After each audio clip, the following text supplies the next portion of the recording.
I already ranked the 10 best firewoods in North America, but hundreds of comments proved me wrong. Half of you said I missed the best wood entirely. The other half couldn't agree on what that wood even was. So today we are building the real list. 30 species, worst to best, no shortcuts. Let's start at the bottom, and yes, willow burns. That is about the nicest thing I can honestly say about it. It lights fast, it burns fast, and then it leaves you standing there in your socks, wondering why your living room is cold again 20 minutes later. The heat output is weak, almost apologetic, like the wood itself feels bad for wasting your time and your matches. You will find it everywhere near rivers and streams, which makes sense, since willow loves water almost as much as it hates giving you actual warmth. If firewood had a participation trophy, willow would be the one holding it, smiling, while everyone else quietly backs away. I have burned enough of it on riverbank camping trips to know the drill by heart. You feed the fire, you turn around to grab a drink, and by the time you turn back it is basically asking for another log already. One spot up, aspen has one major selling point, and it is a big one. It is often free, because it grows like it is personally trying to take over the entire forest one root system at a time. Free wood is good wood, right? Well, sort of, and that is the honest answer here. Overnight performance is weak, so if you are hoping to wake up to a bed of warm glowing coals, you will be disappointed and cold. But around a campfire, roasting marshmallows and telling exaggerated fishing stories, aspen earns its keep just fine, no complaints there. Wildlife loves the standing trees too, so if you are clearing some out, do not be shocked when the local deer population shows up looking personally offended. Poplar is everywhere, and I mean everywhere, which makes it one of the most common starter woods across North America. It is not going to heat your entire house through a long January, but it gets a fire going without much of a fight, which counts for something on a lazy afternoon. And here is a fact worth knowing before we move on. It beats cottonwood, which honestly is not saying a whole lot, kind of like winning a race where the other guy tripped over his own shoelaces at the starting line. If you are new to burning wood altogether, poplar is a forgiving teacher, and nobody ever ruined a whole winter by practicing on it first. It grows so fast that some landowners consider it a weed with delusions of grandeur, but at least that weed keeps your kindling pile stocked for free. Elm is famous for exactly one thing, and it is not the heat. It is nearly impossible to split. The grain twists and interlocks like it was specifically engineered to embarrass you in front of your family, and a lot of people have thrown a mall across the yard because of this tree. But here is the payoff. Once you actually get through a round, and maybe a hydraulic splitter helps, the heat is genuinely decent, better than the fight suggests it should be.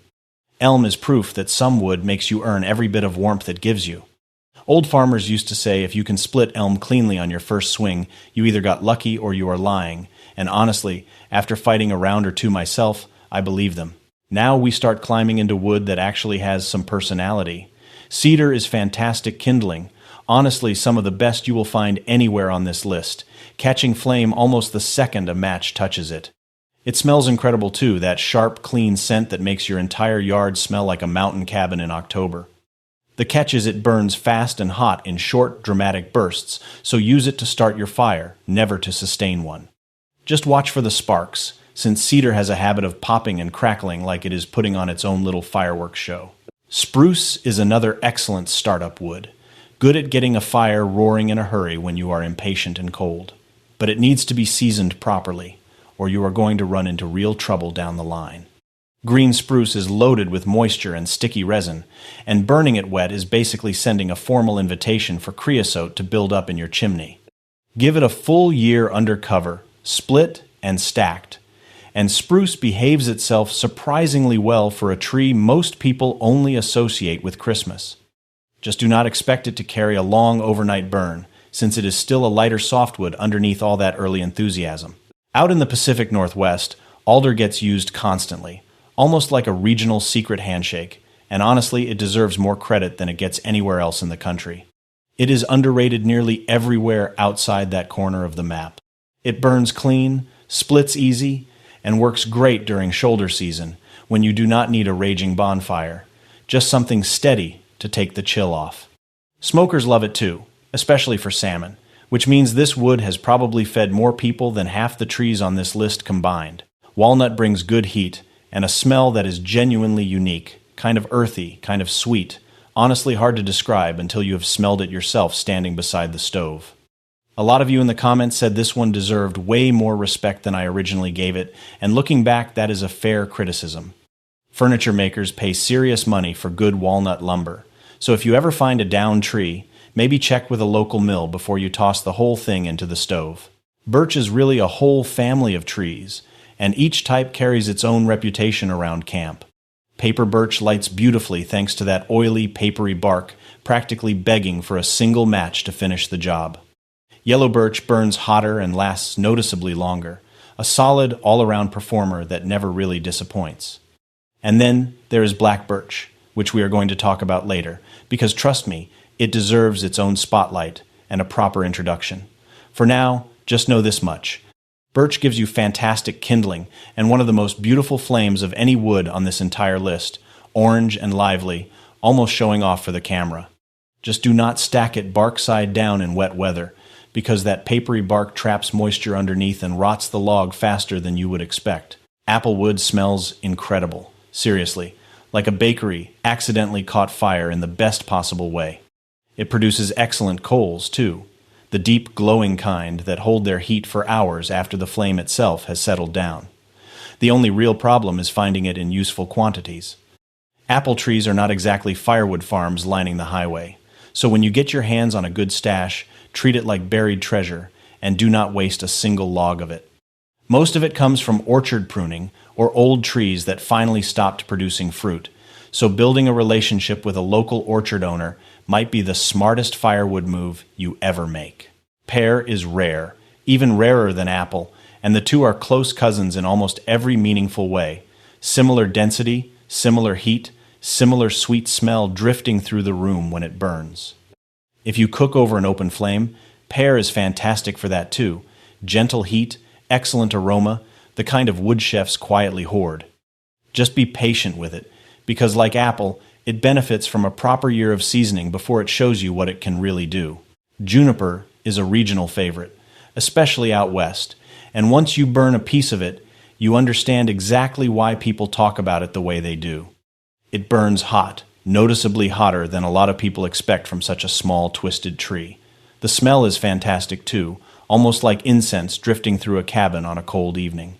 Watch for extra sap and resin in the wood too, since that is a big part of why it lights so eagerly and burns with such a strong personality. California burners, this next one is entirely for you. Citrus wood, whether it comes from orange, lemon, or grapefruit trimmings, has built a surprisingly huge following out west over the years. It produces excellent coals and an aroma that is almost sweet, nothing at all like you would expect walking up to a woodpile. It burns a little faster than heavier hardwoods, so a lot of people mix it with something denser to stretch the burn out across the whole evening. And if you have ever wondered why some backyard fire pits in California smell suspiciously like a fruit stand, now you finally know the answer. Almond wood is dense, seriously dense, and that density translates directly into a long, slow, patient burn that lasts well past when you expected it to fade.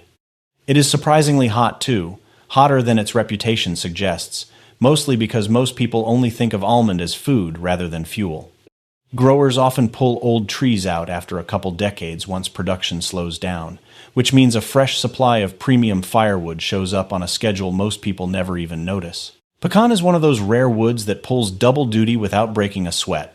It is excellent for barbecue, giving meat that rich, slightly sweet smoke flavor people happily pay restaurant prices for on a Friday night. But it is also excellent heating wood, dense and long-burning in equal measure, and yet it stays incredibly underrated, almost like the wood equivalent of a great song nobody bothers to stream. If you ever get the choice between pecan and something dressed up with a fancier reputation, do not overthink it. It comes from the same family as hickory, which we will get to soon enough, so keep that name in the back of your mind for later. Now here is a wood with a reputation that breaks every rule we have talked about so far. Ash is famous, genuinely famous among old-timers, for being burnable, even semi-green, when almost everything else on this list would just smoke and sulk in the stove. That does not mean you should skip seasoning it on purpose, but it means ash forgives you when life gets busy and your woodpile gets a little behind schedule. It splits easily too, straight and cooperative, the exact opposite of what elm put you through earlier, Solid mid-tier heat, dependable, and one of the true workhorses of the eastern half of the country. Unfortunately, the emerald ash borer has wiped out huge numbers of these trees in recent years, so in a strange twist, some regions actually have more standing dead ash available right now than they know what to do with. Sugar maple might be the single most burned hardwood you have never given proper credit to, especially if you live anywhere near New England or the upper Midwest. Out there, it is not a specialty wood, it is simply the default, the thing everybody stacks without a second thought. It burns clean, splits fine, and delivers steady, dependable heat night after night without ever demanding much attention. It will never trend on social media the way something exotic does, but ask anyone who has heated a farmhouse through a real winter, and sugar maple earns quiet respect every single time. It is the same tree that gives us maple syrup, so in a strange way, this species has been feeding and warming people for generations without ever asking for the spotlight. Beech might be the single biggest omission from my original list, and a lot of you let me know about it, loudly, repeatedly, and occasionally with all capital letters. Many of you argued this wood belongs in the top 5, not buried somewhere in the 20s. The heat output is excellent, consistent, dependable, the kind of burn you can genuinely plan an entire evening around without any surprises. Splitting it is easy too, clean straight grain that does not fight back the way some of our earlier entries did. I underestimated this one, plain and simple, and I am not too proud to admit it on camera. In parts of Europe, it is basically treated as the gold standard for home heating, so maybe it was only a matter of time before it forced its way up my list too. Its smooth gray bark makes it easy to spot in the woods, even from a distance, which is a small bonus if you enjoy scouting your own firewood before cutting season starts. Honey locust gets confused with black locust constantly, and I mean constantly, probably because the names practically beg for the mix-up, but do not let that confusion fool you into overlooking it completely. The heat output is excellent, genuinely excellent, and fewer people know just how good this wood really is compared to its more famous cousin.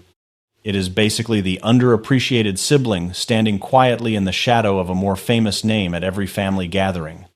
Next time someone hands you a load of locust and calls it black, ask a few questions first, because you might actually be getting the underrated version instead. The pods and thorns on a live honey locust tree are its own warning label, so at least identifying it in the field is easier than most people assume. We need to talk about oak properly this time, because splitting it into 2 separate spots was honestly a mistake. White oak is the one old-timers quietly treat as the benchmark, the wood, everything else on this list eventually gets compared to. It has a tighter, closed grain that naturally resists rot and moisture, which is exactly why it was used for ships and whiskey barrels for centuries before anyone cared about heating a living room. It just takes its time, seasoning, sometimes 2 full years before it is truly ready. Red oak is the faster-moving sibling, seasoning quicker while still delivering nearly identical heat once it is dry. Together, they are simply what most people picture the moment you say the word oak. And honestly, that reputation is earned. If you only remember one rule from this entire video, let it be this one. When someone recommends oak without specifying which kind, they are usually talking about white oak without even realizing it. Now here is one of the biggest surprises on this entire list, and I genuinely mean that. Black birch, sometimes called sweet birch, has quietly built a reputation among experienced burners as being nearly perfect firewood. Not flashy, not famous, just consistently excellent burn after burn, night after night. Dense, hot, clean, exactly the kind of wood that does not need marketing because the people who use it will not stop talking about it anyway. Snap a small twig off one in the woods sometime and give it a sniff, since it carries that faint wintergreen smell that gives the tree away long before you ever split a log of it. We are climbing into legendary territory now, so buckle up a little. Tamarack, also known as Western Larch, has built an almost mythical reputation across Montana and much of Canada. Here is the twist, though, and it is a good one. It is technically a softwood, and softwoods usually get thrown under the bus on lists exactly like this one, not this one. Many burners consider it the single best softwood in all of North America, hot, surprisingly dense for its category, and completely reliable in the kind of brutal winter conditions that humble lesser trees. It breaks the rules of what softwood is supposed to be, and honestly, that is exactly why people love it so much. Along the Pacific coast, madrone is legendary, practically cult status among people who actually know their wood. It is very dense, dense enough to genuinely surprise you the very first time you pick up a piece and nearly drop it on your foot. And it burns incredibly clean, minimal smoke, a steady, confident flame, the kind of burn that makes you understand exactly why West Coast burners get a little defensive whenever you dare compare it to anything else. Manzanita is insanely hot, some of the hottest burning wood you will find absolutely anywhere on this continent. The problem, of course, is getting your hands on it in the first place. It is hard to obtain, twisted and gnarly, not exactly growing in convenient straight rows waiting patiently to be cut down. But Western burners who have used it swear by it like it is some kind of secret weapon they only tell their closest friends about. And honestly, after learning the real numbers behind it, I completely understand the obsession. Olive wood is a California favorite. Dense, beautiful, and honestly gorgeous to simply look at even before you ever burn it. The coals it produces are stunning, deep, glowing, and long-lasting well into the evening. If you have ever eaten at a restaurant with an olive wood grill sitting proudly behind the counter, you already know the flavor and heat this wood brings to the table without even trying. Turns out it is just as good for warming your living room as it is for cooking your dinner over an open flame. Ironwood, also called hop hornbeam, is extremely dense, so dense it genuinely earns a warning label in my book. This wood can actually overfire stoves if you are not careful, producing more raw heat than some setups were ever designed to safely handle. That is not a flaw by any means. That is raw power sitting quietly in your woodpile, and it has made ironwood a regional legend among people who know exactly what they are doing with a damper and a thermometer. Handle it with real respect, and it will reward you generously all winter long. It is also one of the smaller trees on this entire list, so most of what you get comes from branches rather than a massive trunk, which almost feels unfair given how much heat it packs into such a modest frame. Finally, a name almost everyone actually recognizes, and it earns every bit of that fame. Hickory is probably the most well-known heating wood in the entire eastern half of the country, mostly because barbecue culture already introduced you to it long before you ever bought a stove. It is extremely dense, extremely hot, and produces a long, glowing coal bed that keeps giving heat well after the flames have died down for the night. If black locust and oak are the quiet professionals of this list, hickory is the one with the reputation that walked in the door first. It is heavy, too, heavy enough that stacking a full cord of it will remind your lower back exactly how many trips you have left to make. Osage orange, sometimes called hedge apple, is one of the single hottest burning woods in all of North America. Full stop, no argument needed. But it comes with a price tag attached. It needs years, genuinely years, to season properly before it is ever ready to burn safely and efficiently. Rush it, and you are wasting its entire potential on a smoky disappointment.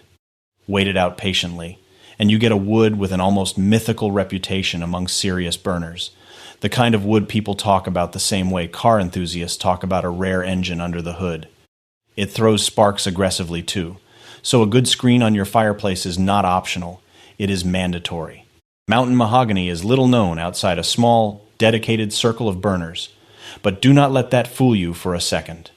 It is extremely dense, arguably some of the densest wood on this entire list, and certain BTU tables actually rank it above almost everything else we have talked about today, including some of the names people consider untouchable.